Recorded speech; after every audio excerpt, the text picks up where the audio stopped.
Palestinian owned, I think. That's what they were telling me the other day I came here. Oh, that's strong. I like it a lot. I actually really like this coffee. This is really, really good.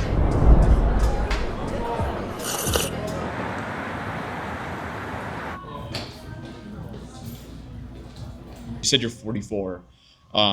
So 20 years ago, 30 years ago, like what was like the political climate of this country or like North America or the world? I can tell you that growing up, I grew up in a small, what I consider a hick town, right? Like small town Stratford. It was a very bigoted town and stuff like that. But what I did notice is that even back then, racism was still frowned upon. You know, like people were still like embarrassed to be a racist. It's not that way anymore. People are very openly racist. But like back then, you were proud when you had an ethnic friend because it was a small town. You didn't have very many ethnic people. So you were like, yeah, like you can be my friend, right? So like you were proud of that. And even though you knew that racism existed, you were very blind to it because nobody would openly say anything.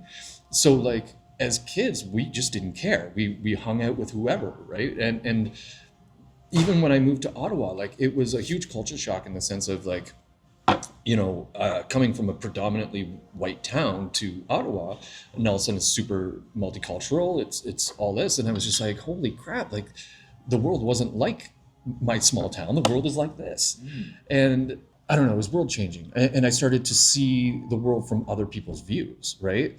And unfortunately, in a bigger city, racism is a little bit more open.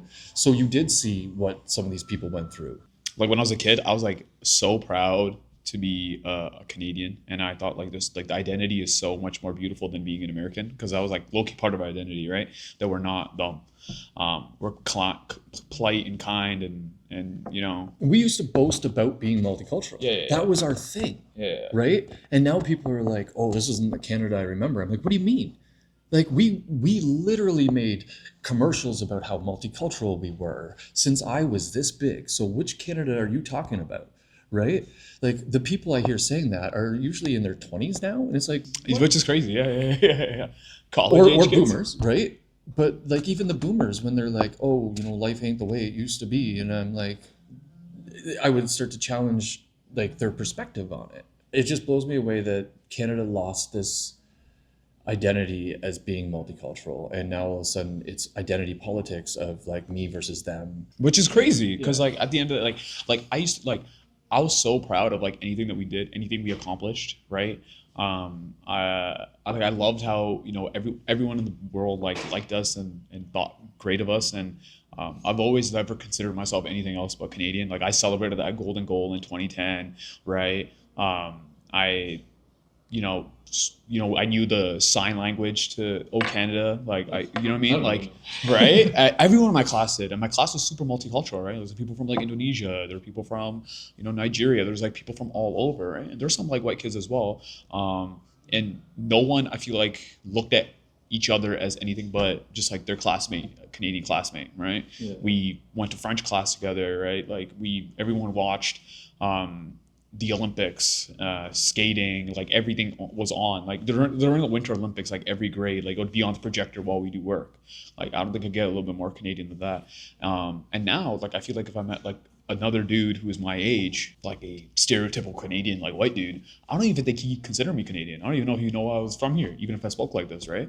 And it's kind of sad. Again, I don't know if it was always like that or if I was just a naive child. See, that's the thing. Like I've lost, like I mentioned, some really close friends. I have a friend that I used to skateboard with all the time. Right. We were like inseparable, or like our group was inseparable, and our group included all ethnicities, right? And like pretty much half of our friends had some sort of immigrant last name. And just recently he's like, "Oh, you know, Canada's broken, like we're being replaced," like all these talking points that you're hearing from the far right. And I'm like, dude, like some of our best friends are in this group, right? Like how can you sit here and say this? And I had our friends messaging me like, "Dude, what do I say?" Like, you know, one of my friends, he's an MMA fighter, and he's messaging me like, "I'm so embarrassed to be me now."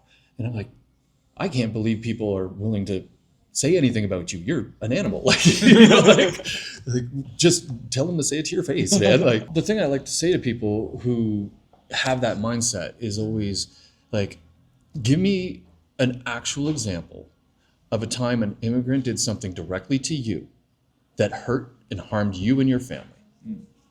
Most of them can't answer.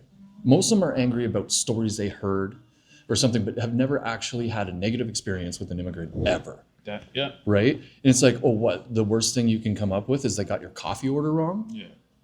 Like, give me a break, right? Like, you go live in another country and try to work a job and see how fluent you are. You know what I mean? Like, these people have no concept of empathy at all and putting themselves in someone else's shoes. Coming here and learning a second language, most of these idiots can't even speak French in a multilingual country. And I'm not saying that anyone who can't speak French is an idiot. I can't speak French. That's pretty ass. But like, it's just a matter of like, you have to, at the very least, acknowledge the difficulty it was for them to come over here and to a new culture, a new country, and a new language, and assimilate and find work. And like, they're not sitting on their ass, right? You're sitting there saying that they're, you know, taking your jobs, but they're also on welfare. Like, which is it, right? Like, the messaging is just so mixed up. Do you have any advice for people like me or people in their 20s? The best advice I can give younger people is to learn to be adaptable, right? Adapt to change, because like, rather than, for example, building up the skills for a direct path in life, build up transferable skills. So if rather than taking, for example, business accounting, maybe take something like project management, right? Project managers are in every business. So just as an example. The other thing I would say is, and I've been telling my kids this for a long time, I really truly believe your generation is going to change the world. You just need to realize you can. And I think that's the biggest problem, is that there's so much nihilism and cynicism in your generation where we're just like, well, the world's screwed. I'm never going to own a house. I'm never going to do this. So why bother, right? I would rather work a minimum wage part-time job and live with 4 of my friends and not have to worry about trying to chase this fake dream, right? So I understand that. I totally sympathize with that. But I think that we need to shift that mindset to, okay, we just need to tear it all down and start over, right? And what does starting over look like? How can we start planning for starting over? Not just like giving up, right? Because the world, and especially Canada is positioned as a resource powerhouse. And if we can just get the right people in Parliament, we can, in a environmentally sane way, open up industries, become an economic powerhouse, and really change what this country is. We have a ton of resources, a ton of land. We're not overpopulated by any means. We have so much land. So we need to start building on that and stop looking at immigrants as a hindering to our progress and start looking at it as our progress, right? We are a multicultural country, and if we can embrace that and we can say, how can we utilize Canada as sort of a immigration target, how can we utilize that to bring in the best of the best from around the world, right? I know that's a long-winded answer. No, it's a good answer. But I really do believe that the other thing that I really think that your generation is going to do is what I would consider the great unplug. I have been watching from the sidelines, and I see how millennials have become incredibly dependent on technology and being plugged in 24 hours a day, 7 days a week. And I see Gen Z, who used to be strapped to their video games and social media and stuff, finally sick of it, finally bored of those games, finally bored of social media. And they're starting to turn it off, and they're starting to look for experiences, real world experiences again. And I think that is awesome. And I really want to see more businesses encourage that, start creating more game nights, more like clubs, more just experiences. Third spaces. Yeah, third space, exactly. And I used to be beating it in like it's school's so important, school's so important. And now I'm just like, life is important, right? Do what you love.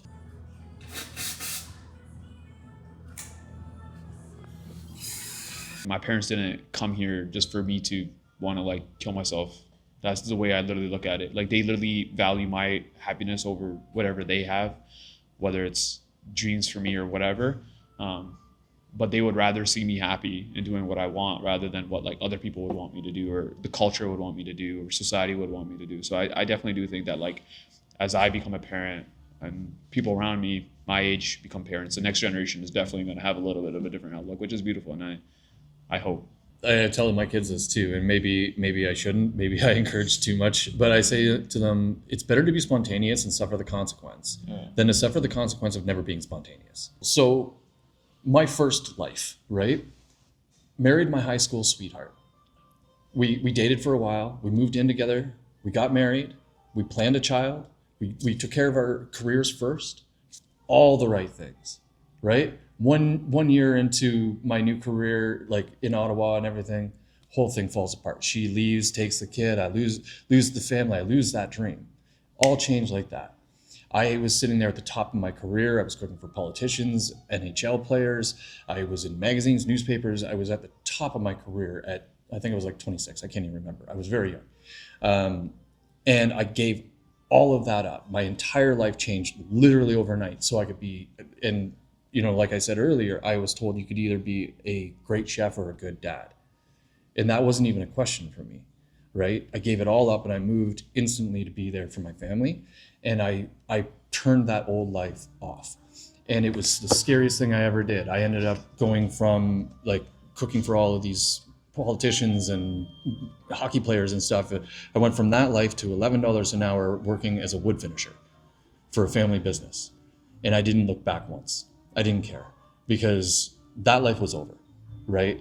And it was scary. I had to pull off that Band-Aid and just do it. And I never regretted it after that because it just meant that it was a new chapter. I could write a new life, a new me. And every chance that I get, I write new chapters, right? Right now is the podcast studio. Next year, it's going to be my rental district thing. And every single year from this point to the time I die, there will be a new project. And I don't know what that is today, and I don't really care what it is. Social media ruined us because you watch social media and you see everyone at their best, right?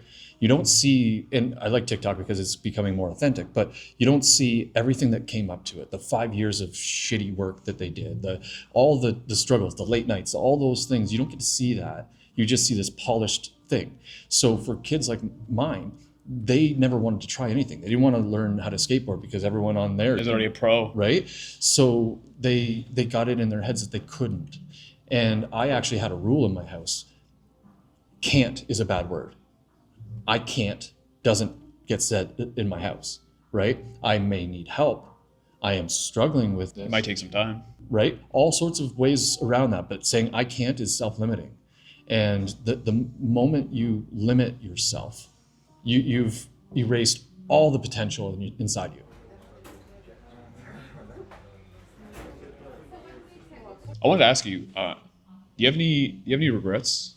I do. Like, we've all done stupid things where we're like, I wish that never happened. I wish I never did that. Like, you know, I was an immature kid. But the reality is everything that I did turned me into who I am, right? So it's a really tough question because I don't think I would be as understanding, as open-minded as, you know, if I didn't have those failures. And that's why I say, like, it's so important to fail forward, right? Is like, if you can learn something from every mistake you made, then there's no regrets. And although there's stupid things that I did that I kind of wish I didn't do, I still don't necessarily say I regret them. What's like the hardest decision that you had to make in your life, would you say? Deciding the type of father I was going to be. Anyone can be a dad, right? Anyone can, or I don't know which way you want to take it, but like, anyone can be a dad. You have to work to be a father, is the way I look at it. And I don't have a close relationship with my dad. As I mentioned, I was kicked out of my house at 15. I went back and forth a few times after that, mostly because my mom was an angel. but my dad and I never really saw eye to eye, and we still struggle with that today. So I made a conscious decision when I became a dad that I was not going to be him, and that my kids would hear the words "I love you." My entire family does everything, like nobody leaves a room without saying the words "I love you," and it's. I'm surprised, like they're still doing it in front of their friends. Like they will have their friends over and be like, "Oh, Dad, we're just gonna hang out in my room. Is that okay?" I'm like, "Yeah, cool." And he's like, "All right, love you," and then he'll go up, and I'm like, "I love that. I love that my kids are so in tune with their emotions and their feelings that they're willing to do that in public." And like my kid's 18. Like, Yes, you that's know, the age that he probably feels embarrassed. You know what I right? mean? But they will still force me to give them hugs. They'll be like, "No, no, come here," right? Like they are very in tune with their emotions. They're emotionally intelligent, and I think this is because their whole lives I never ever left a room without saying it. Right? I didn't know when the last time they would see me was. So I made sure every single time I left the room, I said I love you. And it just became our Habit. thing. Yeah. But there will never be a moment where my kids question whether or not I care about them. It just wouldn't happen. They know they can come to me for anything, no matter what it is. You mentioned your mom. You said your mom's an angel.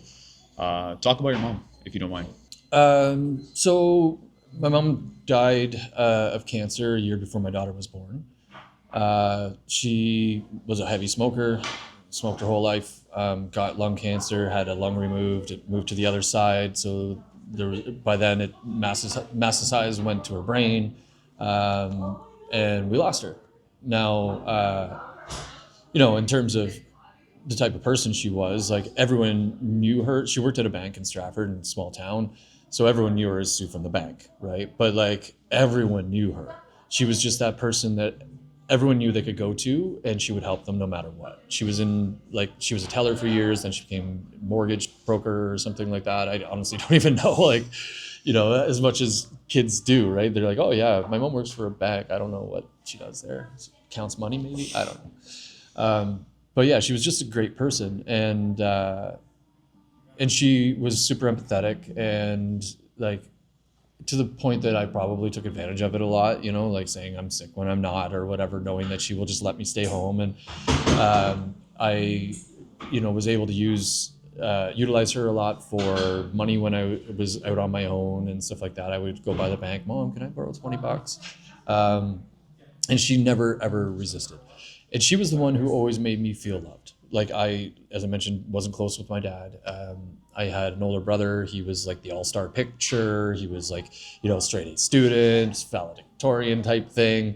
And then there was me. I was the ADHD kid who, back then ADHD didn't exist, right? So I was just a troublemaker, and I was constantly in trouble with schools and the law and stuff like that. Hey man, just being honest. So yeah, like it was easy for my dad to dislike me, and it could easily be hard for someone to care. But for my mom, it was just second nature. So I treat my kids very much the way she treated me. And like I never ever doubted that my mom cared, and I brought that into my family. Did you have anything that you wanted to end off? Do you want to say anything? Well, first I would like to say how great it is to see someone your age doing this. I know this is still like a work in progress for you. It's something that you want to grow, and I'm so excited for you. And I wish more people could be excited for others, right? Because we all succeed when we all succeed, right? So when someone like yourself takes that initiative and that drive to build something themselves, something that is about them, something that came from inside, creating something from nothing, right?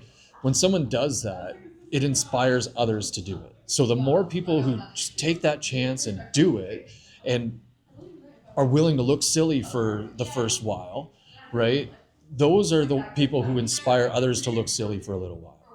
And I think that's the beautiful thing about TikTok is the way it's evolving into a more authentic platform, and people are getting away from these like curated polished videos and stuff, and that's why like, most of my videos I will like have my hat off and like mess my hair up because I know someone's gonna like they're gonna make fun of my hairline, and they do all the time, and I get made fun of all the time, but I'm like, I don't care. Like, it shows that I don't care, and I think that's important, that people see that I don't care, that I can look like shit, I can trip up on my words, I can drop an F-bomb and still sound professional. I don't care. And when they see that other creators don't care, they will stop caring so damn much and start creating, right? And that's why I was really happy when you're like, yeah, no worry about dressing up. Yeah, really relaxed. who cares? Like, I was tempted to bring a bow tie. Yeah, I guess my final words are just, I hope more people do exactly what you're doing and just like decide, okay, I'm going to do this, whether it makes me money or not, I don't care. I'm going to do this and worry about the money later, right? And start really creating for passion. I love it. Thank you so much. Thank you. Did you want to help end it? You just tap this button here. Oh, okay. Just don't, no, on yours. Just don't hold it. Just tap it. All right.